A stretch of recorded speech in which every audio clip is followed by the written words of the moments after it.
ਵਾਹਿਗੁਰੂ ਜੀ ਕਾ ਖਾਲਸਾ ਵਾਹਿਗੁਰੂ ਜੀ ਕੀ ਫਤਿਹ। ਮੈਂ ਤੁਹਾਡੀ ਹੋਸਟ ਨੀਲਮ ਕੌਰ। ਮੈਂ ਟੀਵੀ 84 ਦੇ ਸਾਰੇ ਦਰਸ਼ਕਾਂ ਤੇ ਸਰੋਤਿਆਂ ਦਾ ਦਿਲੀ ਸਵਾਗਤ ਕਰਦੀ ਹਾਂ ਪ੍ਰੋਗਰਾਮ ਸੱਚੇ ਸੱਚ ਵਿੱਚ, ਜੋ ਇਸ ਪ੍ਰੋਗਰਾਮ ਨੂੰ ਦੇਸ਼ਾਂ ਵਿਦੇਸ਼ਾਂ ਵਿੱਚ ਬੈਠ ਕੇ ਦੇਖਦੇ ਸੁਣ ਰਹੇ ਨੇ। ਰੋਜ਼ਾਨਾ ਦੀ ਤਰ੍ਹਾਂ ਤੁਹਾਡੇ ਤੇ ਸਾਡੇ ਹਰਮਨ ਪਿਆਰੇ ਡਾਕਟਰ ਅਮਰਜੀਤ ਸਿੰਘ ਮੇਰੇ ਨਾਲ ਬੈਠੇ ਹੋਏ ਨੇ। ਆਓ ਨਾਲ ਮਿਲ ਕੇ ਪ੍ਰੋਗਰਾਮ ਦੀ ਸ਼ੁਰੂਆਤ ਕਰਦੇ ਹਾਂ। ਜੀ ਡਾਕਟਰ ਸਾਹਿਬ, ਵਾਹਿਗੁਰੂ ਜੀ ਕਾ ਖਾਲਸਾ ਵਾਹਿਗੁਰੂ ਜੀ ਕੀ ਫਤਿਹ। ਡਾਕਟਰ ਸਾਹਿਬ ਜੀ ਆਇਆਂ ਨੂੰ ਪ੍ਰੋਗਰਾਮ ਦੇ ਵਿੱਚ। ਮਿਹਰਬਾਨੀ ਜੀ ਡਾਕਟਰ ਸਾਹਿਬ, ਅੱਜ 29 ਜਨਵਰੀ 2016 17 ਮਾਘ ਨਾਨਕਸ਼ਾਹੀ ਸੰਮਤ 547 ਦਾ ਦਿਨ ਹੈ। ਤੇ ਡਾਕਟਰ ਸਾਹਿਬ, ਪ੍ਰੋਗਰਾਮ ਦੇ ਸ਼ੁਰੂ ਵਿੱਚ ਅੱਜ ਤੁਸੀਂ ਕਿਹੜੇ ਅਹਿਮ ਇਸ਼ੂ ਸਾਡੇ ਦਰਸ਼ਕਾਂ ਨਾਲ ਸਾਂਝੇ ਕਰਨ ਜਾ ਰਹੇ ਹੋ? ਦੇਖੋ, ਇਹ ਪ੍ਰੋਗਰਾਮ ਅੱਜ ਦਾ ਇਸ ਹਫਤੇ ਦਾ ਅਖੀਰਲਾ ਪ੍ਰੋਗਰਾਮ ਹੈ। ਬੇਸ਼ੱਕ ਘਟਨਾਕ੍ਰਮ ਬਹੁਤ ਸਾਰਾ ਹੈ ਜਿਹਨੂੰ ਮੈਂ ਇਸ ਸੈਕਸ਼ਨ 'ਚ ਡਿਸਕਸ ਕਰਨਾ ਚਾਹੁੰਦਾ, ਪਰ ਹਮੇਸ਼ਾ ਹੀ ਸਮੇਂ ਦੀ ਸੀਮਾ ਵੀ ਔਰ ਕਈ ਵਾਰ ਇੱਕ ਤੋਂ ਬਾਅਦ ਕੋਈ ਹੋਰ ਇੰਪੋਰਟੈਂਟ ਟੌਪਿਕ ਆ ਜਾਂਦਾ ਹੈ ਤੇ ਉਹ ਸਾਰੇ ਬੈਕ ਬਰਨਰ ਤੇ ਪੁਸ਼ ਹੋ ਜਾਂਦੇ ਨੇ ਜੀ। ਬਹੁਤ ਵਾਰ ਜਦੋਂ ਅਸੀਂ ਭਾਰਤ ਦਾ ਮਨੁੱਖੀ ਹੱਕਾਂ ਸੰਬੰਧੀ ਰਿਕਾਰਡ ਦੇਖਦੇ, ਬੇਸ਼ੱਕ ਭਾਰਤੀ ਸਿਸਟਮ ਨੇ ਜਿਸ ਤਰੀਕੇ ਨਾਲ ਆਪਣੇ ਕਲਾਕਾਰਾਂ ਜਾਂ ਦੂਸਰੇ ਅਵਾਰਡ ਵਿਨਰਸ, ਉਹਨਾਂ ਦੇ ਸੈਂਕੜਿਆਂ ਦੀ ਗਿਣਤੀ ਦੇ ਵਿੱਚ ਪ੍ਰੋਟੈਸਟ ਦੇ ਬਾਵਜੂਦ ਜਾਂ ਉਹਨਾਂ ਵੱਲੋਂ ਅਵਾਰਡ ਵਾਪਸ ਕਰਨ ਦੇ ਬਾਵਜੂਦ ਜਿਹੜਾ ਇਸ ਗੱਲ ਨੂੰ ਰਾਦਰ ਜੇ ਅਸੀਂ ਉਹਨਾਂ ਦੇ ਜਿਹੜੇ ਅਵਾਰਡ ਉਹਨਾਂ ਨੇ 80 ਤੋਂ ਜ਼ਿਆਦਾ ਦਿੱਤੇ ਨੇ, ਪਦਮ ਵਿਭੂਸ਼ਣ, ਪਦਮ ਸ਼੍ਰੀ ਔਰ ਦੂਸਰਾ ਦੇਖੀਏ ਤੇ ਉਹਨਾਂ ਨੇ ਰਾਦਰ ਉਸ ਕਿਸਮ ਦੇ ਲੋਕ ਹੀ ਚੁਣੇ ਜਿਹੜੇ ਕਿ ਉਹਨਾਂ ਦੀ ਵਿਚਾਰਧਾਰਾ ਨੂੰ ਜਿਹੜਾ ਹੈ ਉਹ ਸਮਰਥਨ ਦਿੰਦੇ ਨੇ।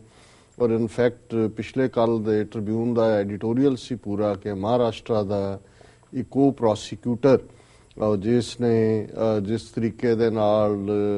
ਝੂਠ ਬੋਲਿਆ, ਔਰ ਜਦੋਂ ਇਹ ਖਬਰ ਆਈ ਕਿ ਜੀ ਮੁੰਬਈ ਦੇ ਬੰਬ ਧਮਾਕਿਆਂ ਦੇ ਜਿਹੜਾ ਉਸ ਲਈ ਦੋਸ਼ੀ ਜਿਹਨੂੰ ਮੰਨਿਆ ਗਿਆ ਸੀ ਯਾਕੂਬ ਮੈਨਨ ਬਣਾਇਆ ਗਿਆ, ਤੇ ਉਹਦੇ ਬਾਰੇ ਖਬਰਾਂ ਸੀ ਕਿ ਜੀ ਉਹਨੇ ਜਿਹੜਾ ਆਪਣੀ ਜੇਲ੍ਹ ਦੇ ਵਿੱਚ ਹੁੰਦਿਆਂ ਬਿਰਿਆਨੀ ਔਰ ਮਟਰ ਜਾਂ ਬਿਰਿਆਨੀ ਮਟਰ ਖਾਣ ਲਈ ਮੰਗੇ ਤੇ ਬਾਅਦ ਚ ਪ੍ਰੋਸੀਕਿਊਟਰ ਨੇ ਜੈਪੁਰ ਦੇ ਇੱਕ ਫੈਸਟੀਵਲ ਦੇ ਦੌਰਾਨ ਕਿਹਾ ਸੀ ਕਿ ਜੀ ਉਹ ਸਾਰੀ ਕਹਾਣੀ ਮੈਂ ਆਪ ਹੀ ਘੜੀ ਸੀ ਤਾਂ ਕਿ ਇਹ ਦੱਸਿਆ ਜਾ ਸਕੇ ਵੀ ਅਸੀਂ ਕਿੰਨੇ ਹਿਊਮਨ ਹੈ। ਉਸ ਨੂੰ ਵੀ ਪਦਮ ਸ਼੍ਰੀ ਅਵਾਰਡ ਦਿੱਤਾ ਗਿਆ ਔਰ ਟ੍ਰਿਬਿਊਨ ਨੇ ਉਸ ਦੇ ਉੱਤੇ ਹੀ ਕਾਮੈਂਟ ਕੀਤਾ ਸੀ ਕਿ ਕਿਸ ਕਿਸਮ ਦਾ ਸਿਸਟਮ ਹੈ। ਪਰ ਮੈਂ ਸਮਝਦਾ ਹਾਂ ਵੀ ਉੱਥੇ ਥੋੜੀ ਬਹੁਤ ਖਬਰ ਕਿਤੇ ਲੱਗਦੀ ਹੈ, ਉਹ ਕਿਸੇ ਦਾ ਧਿਆਨ ਜਾਂਦਾ ਹੈ ਨਹੀਂ ਜਾਂਦਾ, ਪਰ ਇਹਦੇ ਬਾਵਜੂਦ ਕਿ ਪਿਛਲੇ 3 ਸਾਲਾਂ 'ਚ ਭਾਵੇਂ ਇੰਡੀਆ ਨੇ ਜਾਪਾਨ ਦੇ ਪ੍ਰਧਾਨ ਮੰਤਰੀ ਪ੍ਰੈਜ਼ੀਡੈਂਟ ਓਬਾਮਾ ਔਰ ਹੁਣ ਫਰਾਂਸ ਦੇ ਪ੍ਰੈਜ਼ੀਡੈਂਟ ਨੂੰ ਰਿਪਬਲਿਕ ਡੇ ਤੇ ਸੱਦ ਕੇ ਇਹ ਸੌਦਾ ਵੇਚਣਾ ਚਾਹਿਆ ਕਿ ਜਿਵੇਂ ਭਾਰਤ ਵਿੱਚ ਸਭ ਅੱਛਾ ਹੈ, ਪਰ ਘੱਟੋ ਘੱਟ ਅਸੀਂ ਉਹਨਾਂ ਮਨੁੱਖੀ ਹੱਕਾਂ ਦੀਆਂ ਲੰਬਰਦਾਰ ਜਥੇਬੰਦੀਆਂ ਇੰਟਰਨੈਸ਼ਨਲ, ਖਾਸ ਤੌਰ ਤੇ ਐਮਨੈਸਟੀ ਇੰਟਰਨੈਸ਼ਨਲ ਔਰ ਹਿਊਮਨ ਰਾਈਟਸ ਵਾਚ ਦੇ ਸ਼ੁਕਰਗੁਜ਼ਾਰ ਹਾਂ ਕਿ ਜੋ ਕੁਛ ਉਹ ਢੱਕਣ ਦੀ ਕੋਸ਼ਿਸ਼ ਕਰਦੇ ਨੇ, ਇਹ ਜਥੇਬੰਦੀਆਂ ਆਪਣੀਆਂ ਰਿਪੋਰਟਸ ਰਾਹੀਂ ਉਸ ਨੂੰ ਬਾਹਰ ਲਿਆਉਂਦੀਆਂ। ਔਰ ਪਿਛਲੇ ਕੱਲ ਜਿਹੜੀ report Amnesty international human rights watch ਨੇ ਜਾਰੀ ਕੀਤੀ, 659 ਪੇਜ ਦੀ ਉਹ ਰਿਪੋਰਟ ਹੈ ਔਰ ਬੇਸ਼ੱਕ ਅਸੀਂ ਅਜੇ ਉਹਨੂੰ ਡੀਟੇਲ ਦੇ ਵਿੱਚ ਉਹ ਅਵੇਲੇਬਲ ਨਹੀਂ ਹੈ ਇਹਨਾਂ ਦੇ ਸਾਈਟ ਤੇ, ਦੇਖਣ ਦੀ ਕੋਸ਼ਿਸ਼ ਕਰ ਰਹੇ, ਪਰ ਜੋ ਸਿਨੋਪਸਿਸ ਮੀਡੀਆ ਰਾਹੀਂ ਜਿਹਦੇ ਚ BBC ਦੀ ਕੁਝ ਰੀਜਨਲ ਲੈਂਗੁਏਜਸ ਸਰਵਿਸਿਜ਼ ਨੇ ਦਿੱਤਾ ਹੈ ਔਰ ਉਸ ਤੇ ਹੀ ਬੇਸਡ NDTV ਨੇ ਜਿਹੜੀ ਖਬਰ ਦਿੱਤੀ, ਉਹਨੂੰ ਹੀ ਆਧਾਰ ਬਣਾ ਕੇ ਅਸੀਂ ਇਹ ਦੱਸਣਾ ਚਾਹਾਂਗੇ ਕਿ ਵੀ ਜੋ ਕੁਝ ਭਾਰਤ ਦੇ ਵਿੱਚ ਵਾਪਰ ਰਿਹਾ ਹੈ ਉਹਨੂੰ ਕਿਵੇਂ ਇੰਟਰਨੈਸ਼ਨਲ ਹਿਊਮਨ ਰਾਈਟਸ ਆਰਗੇਨਾਈਜੇਸ਼ਨਸ ਜਿਹੜੀਆਂ ਨੇ ਠੀਕ ਪਰਸਪੈਕਟਿਵ ਦੇ ਵਿੱਚ ਐਟਲੀਸਟ ਡਾਕੂਮੈਂਟੇਸ਼ਨ ਹੋ ਰਹੀ ਹੈ, ਐਟਲੀਸਟ ਫॉर द ਰੈਕਡ ਸੇ ਜੀ। ਔਰ ਇਹ ਖਬਰ NDTV ਦੀ ਹੈ ਤਾਂ ਕਿ ਇਹ ਨਾ ਲੱਗੇ ਵੀ ਅਸੀਂ ਕੋਈ ਕੋਲੋਂ ਕੱਢ ਲਿਆ। ਔਰ ਖਬਰ ਦਾ ਸਿਰਲੇਖ ਹੈ, India failed to address attacks on minorities human rights groups, ਕਿ ਭਾਰਤ ਘੱਟ ਗਿਣਤੀਆਂ ਦੇ ਉੱਤੇ ਹੋ ਰਹੇ ਹਮਲਿਆਂ ਨੂੰ ਕੰਟਰੋਲ ਕਰਨ ਦੇ ਵਿੱਚ ਨਾਕਾਮਯਾਬ ਹੋਇਆ। ਇਹ ਕਹਿਣਾ ਹੈ ਮਨੁੱਖੀ ਹੱਕਾਂ ਦੇ ਅਲੰਬਰਦਾਰ ਗਰੁੱਪਾਂ ਦਾ। ਲੰਡਨ ਬੇਸਡ ਇਹ ਸਟੋਰੀ ਹੈ। The Indian government failed to address increasing attacks on religious minorities and imposed restrictions on civil society groups critical of it, two leading global human rights groups said on Wednesday. ਬੁੱਧਵਾਰ ਦੋ ਜਿਹੜੇ ਪ੍ਰਮੁੱਖ ਮਨੁੱਖੀ ਹੱਕਾਂ ਦੇ ਅਲੰਬਰਦਾਰਾਂ ਦੇ group ਨੇ, ਉਹਨਾਂ ਨੇ ਕਿਹਾ ਕਿ ਭਾਰਤ ਸਰਕਾਰ ਘੱਟ ਗਿਣਤੀਆਂ ਦੇ ਉੱਤੇ ਹੋ ਰਹੇ ਲਗਾਤਾਰਤਾ ਨਾਲ ਹਮਲਿਆਂ ਨੂੰ ਰੋਕਣ ਦੇ ਵਿੱਚ ਨਾਕਾਮਯਾਬ ਰਹੀ ਔਰ ਉਸ ਨੇ ਜਿਹੜੇ NGO ਸਿਵਲ ਰਾਈਟਸ ਆਰਗੇਨਾਈਜੇਸ਼ਨਸ ਨੇ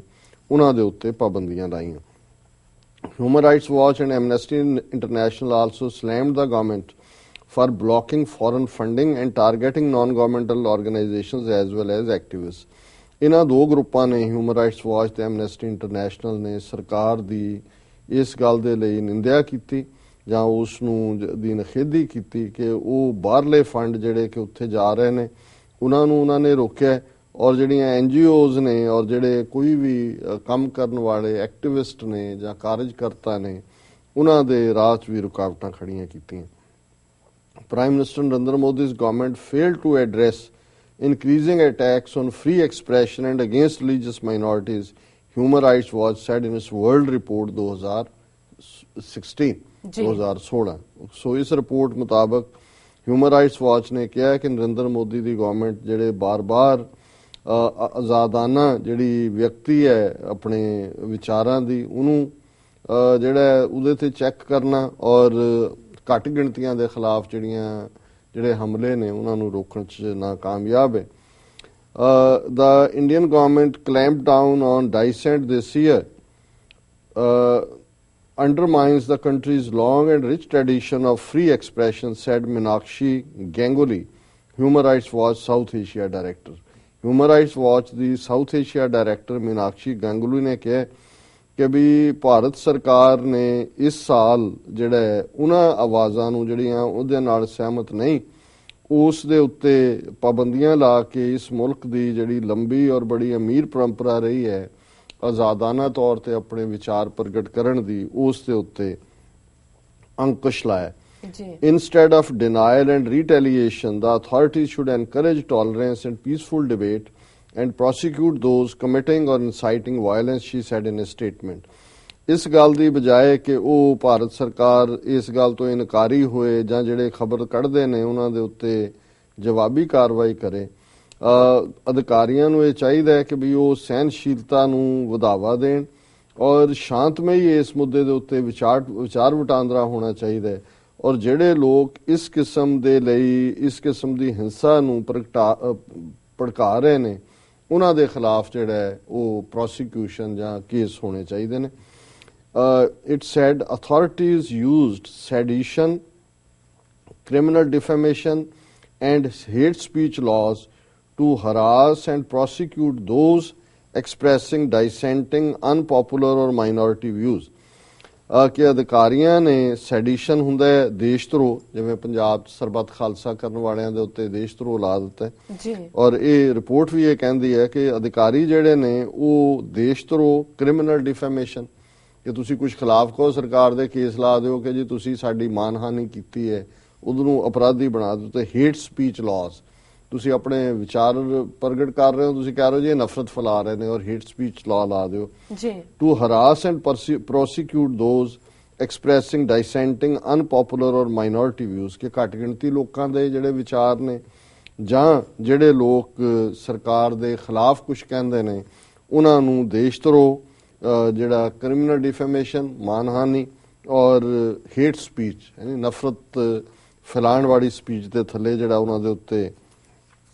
ਕੇਸ ਥੱਪ ਦਿੱਤੇ ਜਾਂਦੇ ਨੇ ਜੀ। ਇਨ ਏ worrying trend, anti-Muslim rhetoric by some leaders of the ruling Bharatiya Janata Party stoked insecurities among religious minorities। ਜਿਹੜਾ ਇੱਕ ਬੜਾ ਫਿਕਰ ਵਾਲਾ ਹਿੱਸਾ ਹੈ ਉਹ ਇਹ ਹੈ ਕਿ ਵੀ ਮੁਸਲਮਾਨਾਂ ਦੇ ਖਿਲਾਫ ਜਿਹੜਾ ਬਿਆਨਬਾਜ਼ੀ ਭਾਰਤੀ ਜਨਤਾ ਪਾਰਟੀ ਵੱਲੋਂ ਕੀਤੀ ਜਾਂਦੀ ਹੈ ਉਸ ਦੇ ਨਾਲ ਘੱਟ ਗਿਣਤੀਆਂ ਦੇ ਵਿੱਚ ਇੱਕ ਬੜੀ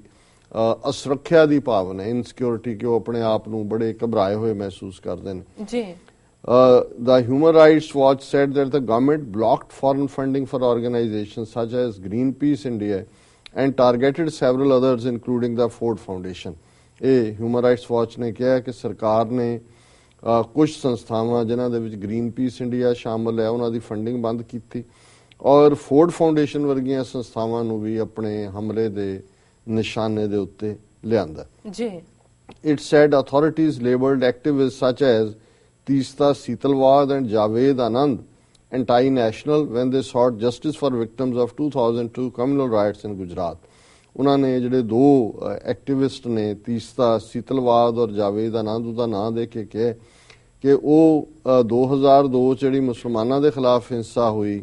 ਉਸ ਦੇ ਪੀੜਤਾਂ ਲਈ ਇਨਸਾਫ ਦੀ ਮੰਗ ਕਰਦੇ ਨੇ ਔਰ ਉਹਨਾਂ ਨੂੰ ਜਿਹੜਾ ਐਂਟੀ ਨੈਸ਼ਨਲ ਦੇਸ਼ ਵਿਰੋਧੀ ਗਰਦਾਨ ਦਿੱਤਾ ਗਿਆ ਜਾਂ ਬਣਾ ਦਿੱਤਾ ਗਿਆ ਜੀ। Such tactics had a chilling effect on the work of other groups, the statement said। ਜਦੋਂ ਇਸ ਤਰੀਕੇ ਨਾਲ ਕਿਸੇ ਦੇ ਉੱਤੇ ਕਾਰਵਾਈ ਕੀਤੀ ਜਾਂਦੀ ਹੈ ਤੇ ਬਾਕੀ ਜਿਹੜੇ ਨੇ ਚਿਲਿੰਗ ਹੁੰਦਾ ਕਿ ਉਹ ਵੀ ਕੰਬ ਜਾਂਦੇ ਨੇ, ਉਹਨਾਂ ਦੇ ਵਿੱਚ ਇੱਕ ਡਰ ਪੈਦਾ ਹੁੰਦਾ। Amnesty International accused the Modi government of targeting activists and protest groups for political ends। Amnesty International ਨੇ ਇਹ ਕਿਹਾ ਕਿ ਮੋਦੀ ਸਰਕਾਰ ਨੇ ਉਹਨਾਂ ਕਾਰਜਕਰਤਾਵਾਂ ਨੂੰ ਜਿਹੜੇ ਉਹਨਾਂ ਨਾਲ ਸਹਿਮਤ ਨਹੀਂ ਆਪਣੇ ਸੌੜੇ ਸਿਆਸੀ ਹਿੱਤਾਂ ਦੇ ਲਈ ਆਪਣੇ ਹਮਲਿਆਂ ਦਾ ਸ਼ਿਕਾਰ ਬਣਾਇਆ ਹੋਇਆ ਜੀ। The People's Watch bank accounts have been frozen repeatedly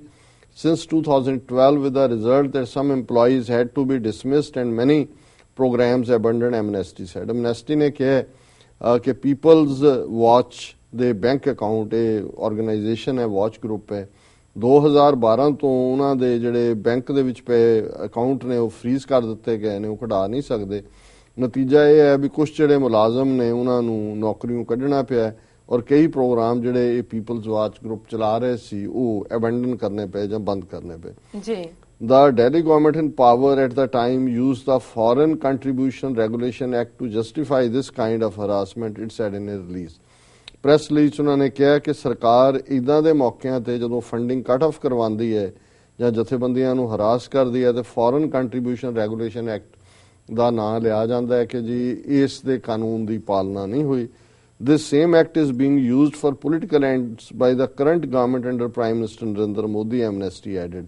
ਉਹਨਾਂ ਨੇ ਕਿਹਾ ਕਿ ਵੀ ਕਿਉਂਕਿ 2012 ਦਾ ਉਹਨਾਂ ਨੇ ਜਦੋਂ ਹਵਾਲਾ ਦਿੱਤਾ ਤੇ ਇਹਦਾ ਮਤਲਬ ਹੈ ਵੀ ਮਨਮੋਹਨ ਸਿੰਘ ਸਰਕਾਰ ਦੇ ਵੇਲੇ ਵੀ